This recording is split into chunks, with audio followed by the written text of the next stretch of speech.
화요일 새벽 하나님의 말씀은 빌립보서 4장 10절에서 13절 말씀입니다. 내가 주 안에서 크게 기뻐함은 너희가 나를 생각하던 것이 이제 다시 싹이 남이니 너희가 또한 이를 위하여 생각은 하였으나 기회가 없었느니라. 내가 공핍함으로 말하는 것이 아니니라. 어떠한 형편에든지 나는 자족하기를 배웠노니 나는 비천에 처할 줄도 알고 풍부에 처할 줄도 알아. 모든 일 곧 배부름과 배고픔과 풍부와 궁핍에도 처할 줄 아는 일체의 비결을 배웠노라. 내게 능력 주시는 자 안에서 내가 모든 것을 할 수 있느니라. 아멘.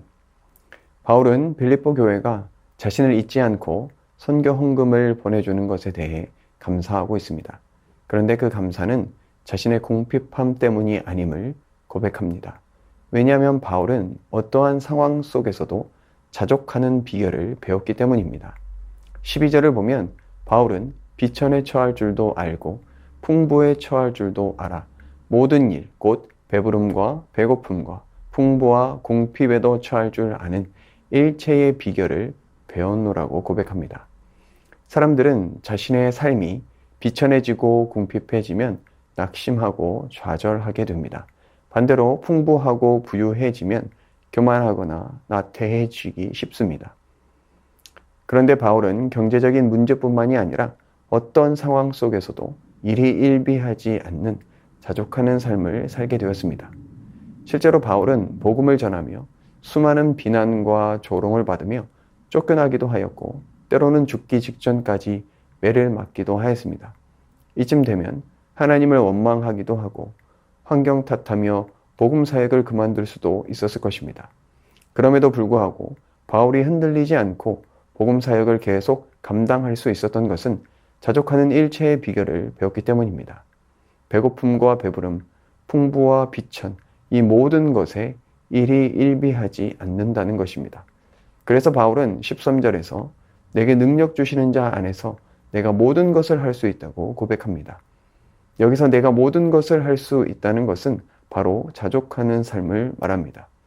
그러면 바울은 어떻게 모든 상황 속에서 자족할 수 있었을까요? 그것은 바로 예수님 때문입니다. 죄인 중에 괴수였던 자신을 복음으로 회복시키시고 하나님 나라 복음을 위해 이방인의 사도로 사용하시는 은혜 때문입니다. 벌레만도 못한 나를 사용하셔서 이방의 빛으로 사용하시는 그 은혜에 감사하고 감격했기 때문입니다. 그리스도인의 능력은 예수님입니다. 나의 지혜와 경험, 스펙과 재능이 아닙니다. 하나님 앞에서 아무것도 아닌 나를 주님의 나라를 위해 들어 쓰시는 은혜입니다. 나의 지혜와 능력을 뛰어넘으시는 주님의 지혜와 능력이 나와 함께하기 때문입니다. 그 은혜에 대한 감사와 감격이 있을 때 우리는 물질적인 것으로 일희일비하지 않는 삶을 살아갈 수 있습니다. 이 땅의 삶이 끝이 아니라 예수님처럼 부활하여 영광스러운 삶을 살아갈 것에 대한 확신이 있다면 우리는 이 땅의 것에서부터 초연한 삶을 살아갈 수 있습니다. 우리가 꿈꿔야 하는 능력은 바로 이것입니다. 바울의 삶의 동력은 바로 예수님이었습니다. 바울이 감옥에 갇혀서도 감사하며 복음 사명을 잃지 않을 수 있었던 것은 바로 예수님 때문이었습니다. 지금 우리의 삶의 동력은 무엇인가요? 비루하고 비천한 나를 사랑하시고 오늘도 나를 통해 구원의 역사를 이루어 가시는 주님입니까? 아니면 편안하고 안락한 삶을 보장해 준다는 달콤한 속삭임을 주는 맘몬입니까? 많은 자기계발서가 우리에게 도움을 주는 영역이 있지만 그러나 긍정의 힘이 우리를 자족하는 삶으로 인도하지는 못합니다. 그 능력은 오직 예수님에게서 나오는 것입니다.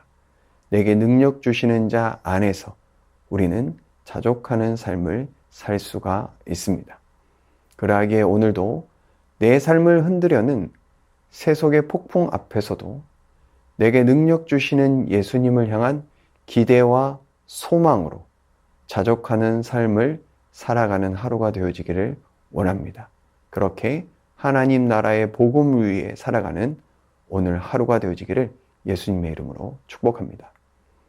이 시간 말씀 의지하여 함께 기도하겠습니다. 우리의 능력이 되시는 주님, 날마다 주의 은혜로 말미암아 자족하는 삶을 살게 하여 주옵소서. 교만하거나 나태하지 않고 주의 복음 앞에서 신실하게 진실하게 살아가게 하여 주옵소서. 날 구원하여 주신 주님이 나의 삶의 동력이 되어 날마다 주님 나라 이루어가게 하여 주옵소서. 이 시간 말씀 의지하여 함께 기도하겠습니다.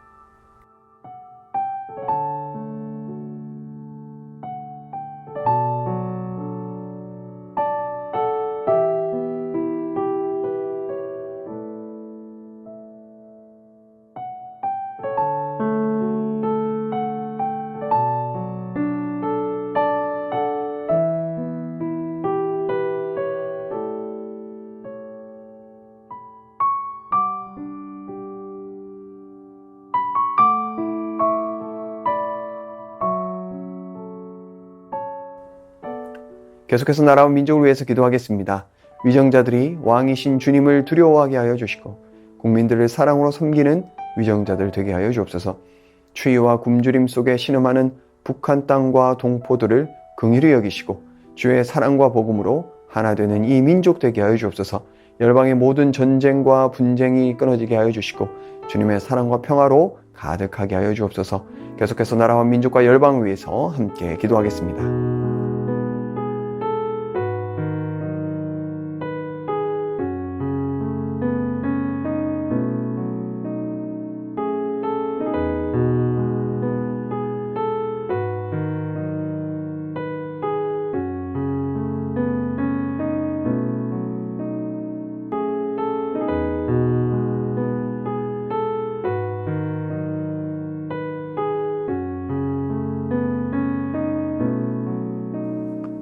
계속해서 교회를 위해서 기도하겠습니다. 주의 사랑으로 충만하여 그리스도의 몸을 세워가기에 힘쓰는 교회 되게 하여 주옵소서. 2024년 일꾼 선출 가운데 하나님의 뜻만 드러나게 하시고 상처받는 영혼 없게 하여 주옵소서. 담임 목사님 날마다 성령 충만케 하시고 시니어 어르신들 강건케 하여 주시며 다음 세대가 말씀 위에 온전히 세워져 가게 하여 주옵소서. 계속해서 교회를 위해서 함께 기도하겠습니다.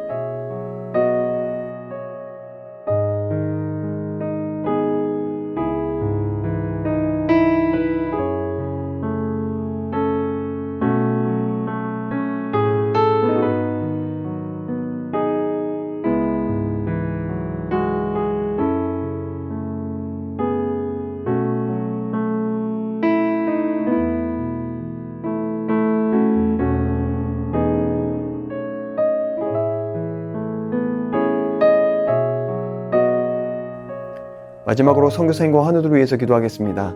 탄자니아 조병훈 허선옥 선교사님, 아이들이 방학기간 동안 가정 안에서 안전을 누리고 믿음의 가정들이 되게 하여 주옵소서. 7학년 교실 공사가 안전하게 잘 마무리되게 하시고 새해를 잘 준비하게 하여 주옵소서. 환우들 위해서 기도하실 때 한양림 권사님 목 디스크 통증으로 치료받고 계십니다. 속히 통증이 사라져서 건강한 일상을 사시는데 어려움 없게 하여 주옵소서. 치료하여 주옵소서. 문점순 권사님 괴사성 근막염으로 수술을 앞두고 계십니다. 빠른 수술이 이루어지고 치료받게 하여 주옵소서. 강중희 집사님 뇌경색으로 약물 치료받고 계십니다. 치료 과정 가운데 빠른 회복의 은혜를 주옵소서. 조국빈 집사님 직장암 진단을 받았습니다. 가장 적절한 치료의 과정을 통해 깨끗하게 치료받을 수 있게 하여 주옵소서. 최기숙 집사님 유방암으로 4개월 항암 후 수술 예정입니다. 항암과 수술하는 과정 중에 하나님 역사하셔서 깨끗하게 치료되게 하여 주옵소서. 김민정 성도님 갑상샘 암 판정을 받았고 전이 되었습니다. 수술 이후 회복의 과정 가운데 함께하여 주시고 잘 견뎌낼 수 있는 힘과 믿음을 허락하여 주옵소서. 이정희 집사님 담도암 수술 후 회복 중에 있습니다. 굳센 마음과 체력 주셔서 완치까지 인도하여 주옵소서. 이용림 성도님 등에 생긴 종양 치료를 위해 항암을 시작하였습니다. 후유증 없게 하시고 완치까지 선하게 인도하여 주옵소서. 서순자 권사님 폐암으로 항암하실 때 부작용 없게 하시고 깨끗하게 치료하여 주옵소서. 고부도 권사님 고관절 위쪽 엉치뼈가 골절되어 12주 진단을 받았습니다. 시술하지 않고 뼈가 잘 붙게 하여 주옵소서. 권호순 권사님 발과 손에 수포가 너무 심해서 항암을 잠시 쉬고 있습니다. 항암을 쉬는 동안 모든 수포가 사라지고 잘 회복되게 하시며 이 기간 동안 어려움 없게 하여 주옵소서. 노성빈 형제님, 크론병을 앓고 있습니다. 주사제 치료 및 몸 관리를 잘하게 하셔서 소장의 염증이 사라지게 하시고 일상생활을 회복하게 하여 주옵소서.